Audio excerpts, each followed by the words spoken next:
Ashama akka fuunee maatiiwwan koo kan biyya keessaa kan biyya alaa jirtan bakka jirtanitti nageenya waaqayyoo isiniif haa baay'atu dachaadhaani. Ani nagaa fuudhaa obboleettiin teessanii akkasumas hedduu tokko galatoomaa isiniin jedha. Warreen na cinaa dhaabbatanii na jajjabeessitanii asiin nageessanii bilbila keessan aarsaa gootanii itti naabantanii asiin jabaadhu jabeessinaan jettanii ni jajjabeessitanii asiin nageessanii waan hin beekne na barsiiftanii. Yaa'u hin beekama yuutuubiin walagaaraa hedduu qaba jechuudha of keessaa wanti mudannoo baay'ee qaba. Mudannoon isaa hin dhumatu waan ta'eef keessattuu immoo kiroomii jedhamtu suni yoomiyyuu hin dagadhu jechuudha. Ishii keessaa na dabarsitanii waan hin beekne na barsiiftanii kanaaf asiin nageessanii iddoo kanaan nageessanii hedduu tokko galatoomaa isiniin jedha obboleewwan kun hunduma keessan maqaa dha'uu hin barbaadu. Kanaaf bakkuma tokkotti hedduu tokko galatoomaa isiniin jedha obboleewwan koo. Dhugaa waaqayyoon yuutuubii bichaa miti kanan banadhe nama baay'ee na barsiise jechuudha. Yuutuubiin kun namoota baay'ee na barsiise guddanyoota koo hedduun baradhe jechuudha sababa yuutuubiitiin kan ka'e. Innaa hedduu tokko galatoomaa naaf jiraadhaa isiniin jedha obboleewwan koo. Hedduu tokko dhugaa jecha kana dhiba waan itti isin ibsu hin qabu. Kanaaf hedduu tokko galatoomaa waaqayyoon isinaa eebbisu isiniin jedha obboleewwan kiyya. Ana caalaa waaqayyoon isinaa eebbisu. Tokko lama osoo hin jedhin maqaa keessan waamuu hin barbaadu. Oromoo ko hundumti keessanii waaqayyoon isinaa eebbisu. Naaf jiraadhaa naaf galatoomaa isiniin jedha. Ammas immoo na cinaa dhaabbadhaatoo na jajjabeessaa isiniin jedha. Warreen maatii naa taatanii laayik sheer gochuu koomentii gochuu hin dagatinaadha. Warreen maatii naaf hin ta'in natti dabalamaatoo maatii naa taadha. Sabskiraaybii laayik koomentii gochuu hin dagatinaa isiniin jedha. Ammas na jajjabeessaa na cinaa dhaabbadhaa isiniin jedha. Naa akkas isiniin jedha. Har'ammoo maaliif dhuftan jechuun keessaniin oolu. Birankii ajaa'ibaa harmee koo irratti hojjechuudhaafan jechuudha. Harmee koo irrattan hojjedha jechuudha. Maaliif lafa ergan bitee waggaa 3 darbee jira jechuudha. Birri erguun koon oolu naaf ni ijaarre jechuudha. Ijaarame garuu na jalaa jige jechuudha. Beektu yeroo tokko waggaarraa bubbeen ayilanyaa ture na jalaa galabbatee isa sassirreeffachuudha jedhee tanan birri baay'een erge jechuudha. Garuu amma naaf hin jammarre jechuudha. Kanaaf akkasin jedhaan nan dhufaafani tikeettii kutadhee jira. Tikeettii kutadhee jira nan dhufaafan ammaan jedha. Mee waan isaan jedhan allaala. Biraan kenna irratti hojjechuudhaafani amma nan dawwalaa fi na waliin turaa isiniin jedha. Okay.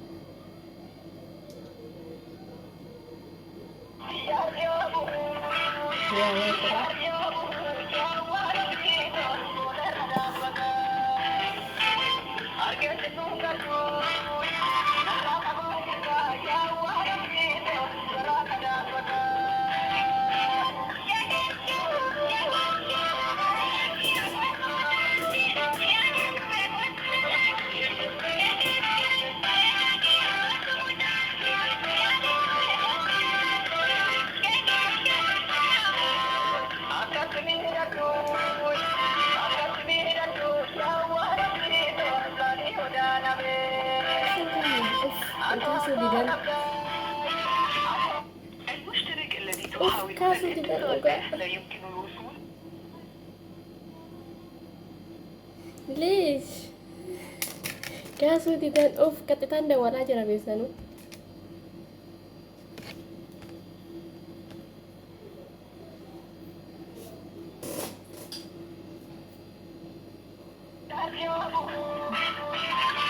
دا ولا جرى امس. هلو مالك نكامل بالبل ترى ما نكامل كان نرت شفتك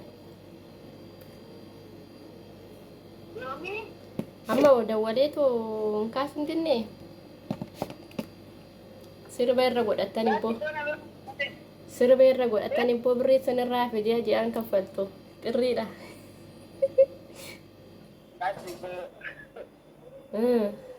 miti tola isin irraa sirbaare tola irraa sirbaa hin jedhee oo maazariitti kenne oo Chekia gaarii biddeen tolchaa jirtui maarreena dhufuudha fananu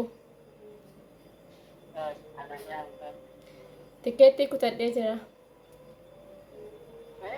tikkeettii kutadhee jira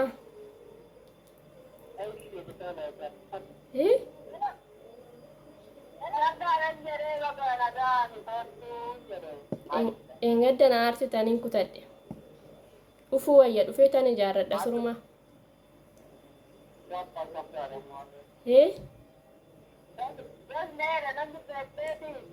maaliif naaf hin ijaaree nama mee aaree tan kutadhe dhugaa aariin koo hin beektu biddeena na nyaachisu sossobdaniin na nyaachistu silaa durattuu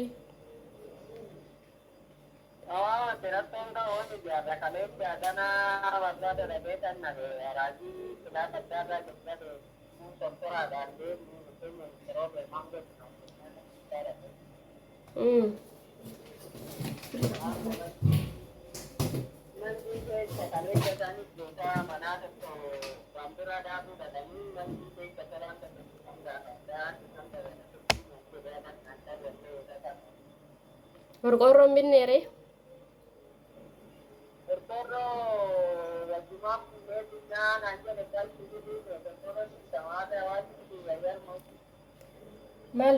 maali boo dhufeen ijaarradha baqqaanu hin xaarina erga lafti sun bitame waggaa 3 amma ammaa naaf hin ijaarre kanaafu baqqaanan ijaarradhaanuun laffayina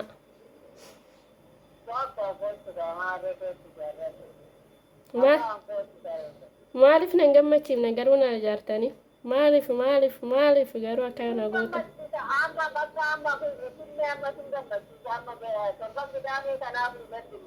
maal na gammachiiftu kun qotisuu kiyyaa fuutan odunan hangafni jiru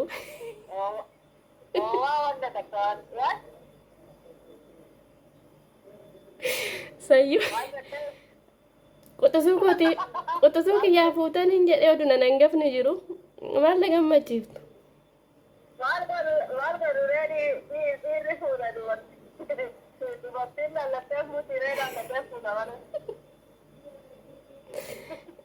kanaaf amma sayyuudha moo maal laataati sayyuu argadhe sayyuudha moo amaatii isiniif taatiti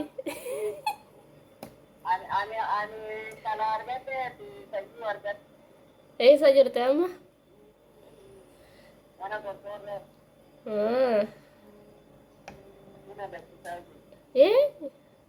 maalibboo keessummaadha ammanatti buna danfisiiftu moo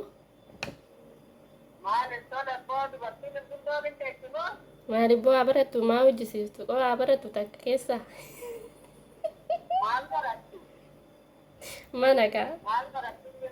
mana kaa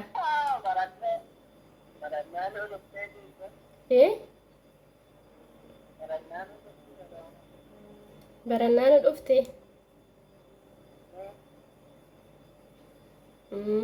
gaariidha siifaniidha abboo maqaan ishii namatti tola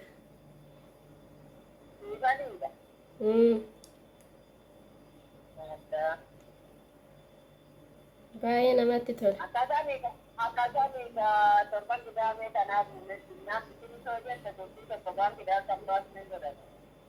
anis torban qidaamee tanaanaan dhufa bakka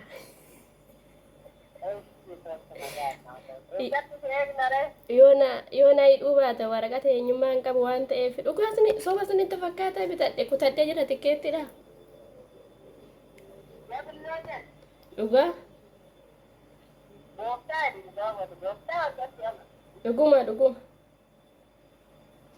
dhuguma maaramii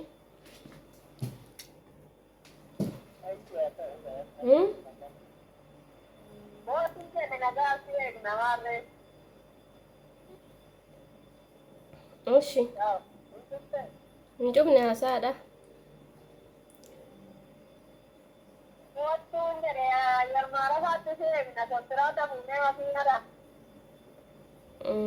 Maal een hin jedhe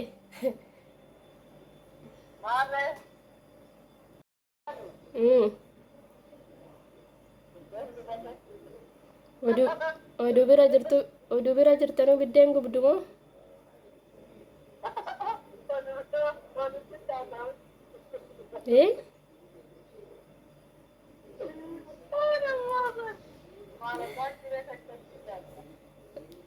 baay'ee gubate moo baay'ee gubate moo saree nyaachuu hin dandeessu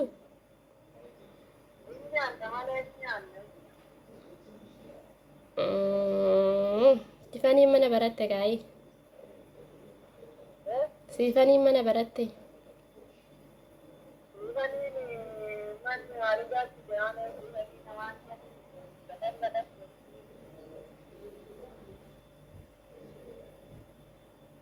maaliif ni jaarrade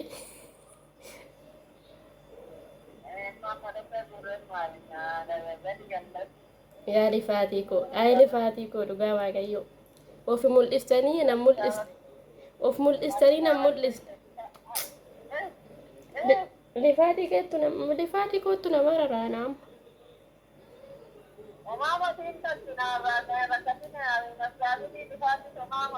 harkaatti malkii lama baasee indaanqoo bishaan daffaatti gata fakkaadde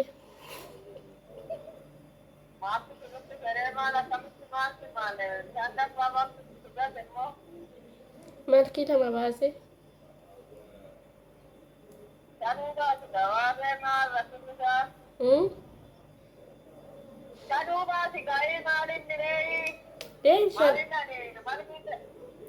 shanuu baasi maal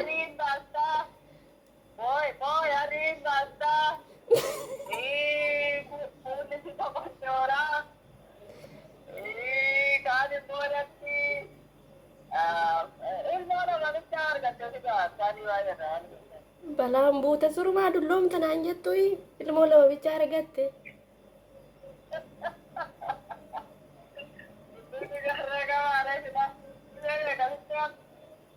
ani maalan beekane waaqayyootu beeka dhiisaa dhimee maarraa gootume dhimeen lakkaa'ina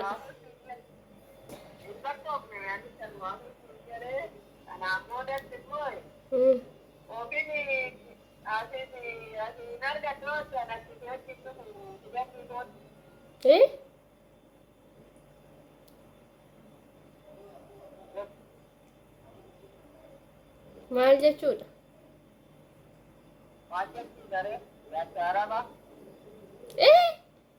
jaarsa arabaa maalibboo jaarsa arabaa kanaayaa jaarsa arabaa naaf hin yaadina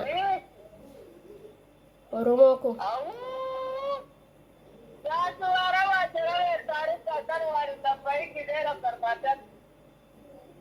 bakki namana jiraan anan waalani anan jaarsa aramaa yerumoon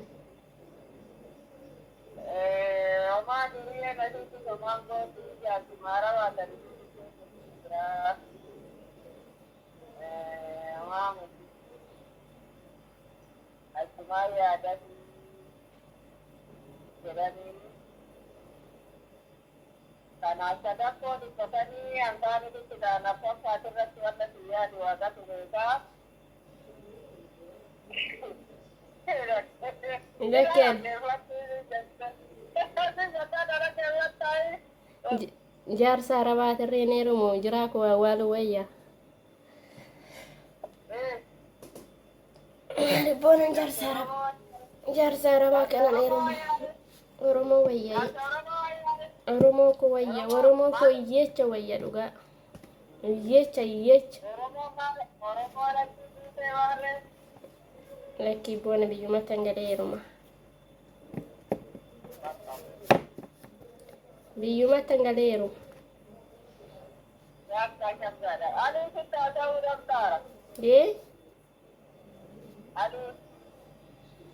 ani boo maali diraamaa sanarratti hojjechaa hin jira biraankii gisee sinan jedhe biraankii kanaan beektani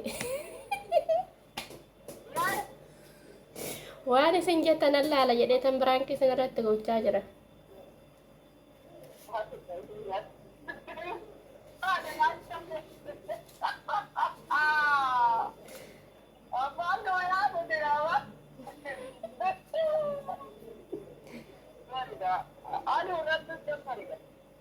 Haaluu irratti maalan jammara abbo.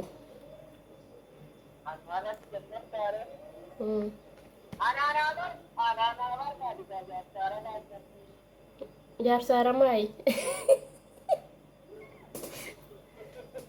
Jaarsa Ramaa sin barbaachisee galgala keessa.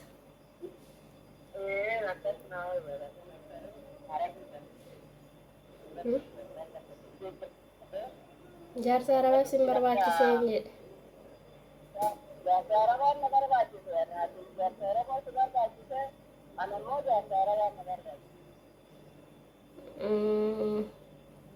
Yeroo isinitti fudhata gaa jaarsa Arabaa heerumuudhaaf.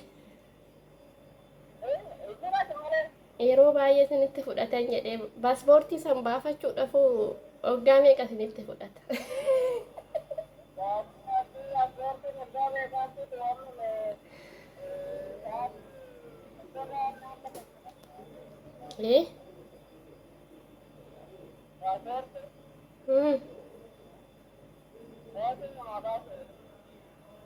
Lakkibbo maala yesuudhuma taate.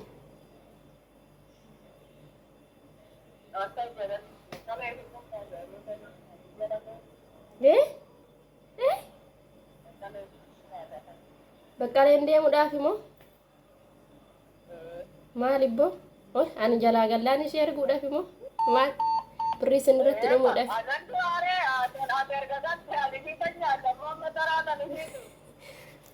Nyaataniin quuftan birrii isin irratti dhumuudhaaf ni hammachamu.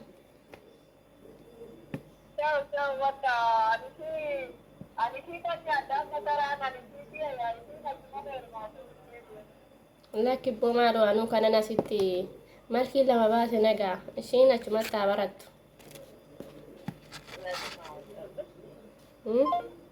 Birrii numatta cawu. Nah, akkasii isiniin jedhu obboleewwan koo biraan kee ajaa'ibaan irratti hojjedhe garuu viidiyoon kiyyaa nara addaan na jalaa cite narratti dawwalameeti addaan na jalaa cite jechuudha. Biraan kee ajaa'ibaan irratti hojjedhe jechuudha maazarii koo irratti. Maazariin kun jaarsa Arabaa heeruminaan jechaa jirti. Jaarsa Arabaa